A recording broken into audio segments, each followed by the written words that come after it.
আসসালামু আলাইকুম ভিউয়ার্স। আবু হুরায়রা রাদিয়াল্লাহু তাআলা হতে বর্ণিত, তিনি বলেন, রাসূলুল্লাহ সাল্লাল্লাহু আলাইহি ওয়াসাল্লাম বলেছেন, কিয়ামতের দিন সর্বপ্রথম যে ব্যক্তির বিচার করা হবে সে হবে একজন ধর্মযুদ্ধে শাহাদত বরণকারী শহীদ। তাকে আল্লাহর নিকট উপস্থিত করা হবে। অতঃপর আল্লাহ পাক তাকে দুনিয়াতে প্রদত্ত নিয়ামত সমূহের কথা স্মরণ করিয়ে দিবে, আর সে তা স্মরণ করবে।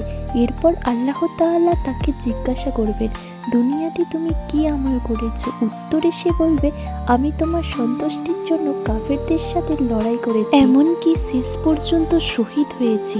তখন আল্লাহ বলবেন, তুমি মিথ্যা বলছো, বরং তোমাকে যেন বীর বাহাদুর বলা হয়, সেজন্য তুমি লড়াই করেছো, আর তোমার অভিপ্রায় অনুযায়ী তোমাকে দুনিয়াতে তা বলাও হয়েছে। অতঃপর তার এ ব্যাপারে ফেরেশতাদের আদেশ দেওয়া হবে। তখন তাকে উপর করে টেনে হিঁচড়ে জাহান্নামে নিক্ষেপ করা হবে। অতঃপর সে ব্যক্তিকে বিচারের জন্য উপস্থিত করা হবে, যে নিজে দ্বীনি ইলম শিক্ষা করেছে এবং অপরকেও শিক্ষা দিয়েছে, আর পবিত্র কুরআন অধ্যয়ন করেছে এবং অপরকে শিক্ষা দিয়েছে। তাকে আল্লাহ পাকের দরবারে হাজির করা হবে।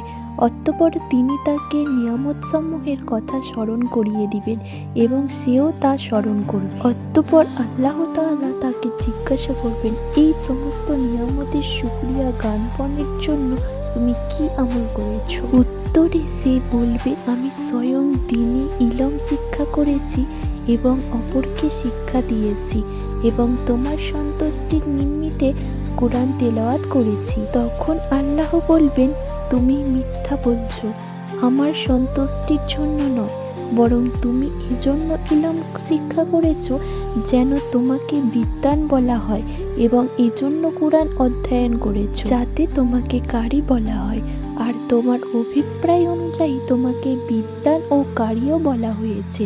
অতঃপর ফেরেশতাদেরকে তার সম্পর্কে নির্দেশ দেওয়া হবে, সুতরাং তাকে উপর করে টানতে টানতে জাহান্নামে নিক্ষেপ করা হবে। অতঃপর আবার এমন এক ব্যক্তিকে বিচারের জন্য আল্লাহর দরবারে উপস্থিত করা হবে, যাকে আল্লাহ তাআলা বিপুল ধন সম্পদ দান করে বিত্তবান করেছিলেন। তাকে আল্লাহ তাআলা প্রথমে প্রদত্ত নিয়ামত সমূহের কথা স্মরণ করিয়ে দিবেন, আর সে তখন সমস্ত নিয়ামতের কথা অকপটে স্বীকার করবে। অতঃপর তিনি তাকে জিজ্ঞাসা করবেন, এই সমস্ত নিয়ামতের শুকরিয়ায় তুমি কি আমল করেছো? উত্তরে সে বলবে, যে সমস্ত ক্ষেত্রে ধন সম্পদ ব্যয় করলে তুমি সন্তুষ্ট হবে, তোমার সন্তুষ্টির জন্য সেসব খাতের একটি পথও ব্যয় করতে আমি ছাড়িনি। আল্লাহ তাআলা বলবেন, তুমি মিথ্যা বলছো, আমার সন্তুষ্টির জন্য নয়, বরং তুমি এই উদ্দেশ্যে দান করেছিলে যাতে তোমাকে বলা হয় যে সে একজন দানবীর, সুতরাং তোমার অভিপ্রায় জীবনে দুনিয়াতে তোমাকে দানবীরও বলা হয়েছে। অতঃপর ফেরেশতাদেরকে তার সম্পর্কে নির্দেশ দেওয়া হবে, তাকে উপর করে টানতে টানতে জাহান্নামে নিক্ষেপ করা হবে। এটা থেকে আমরা শিখলাম, লোক দেখানো আমলের পরিণতি অত্যন্ত ভয়ঙ্কর। এমন আরো ভিডিও দেখতে চাইলে আমার চ্যানেলটি সাবস্ক্রাইব করে আমার পাশে থেকো। আল্লাহ হাফেজ।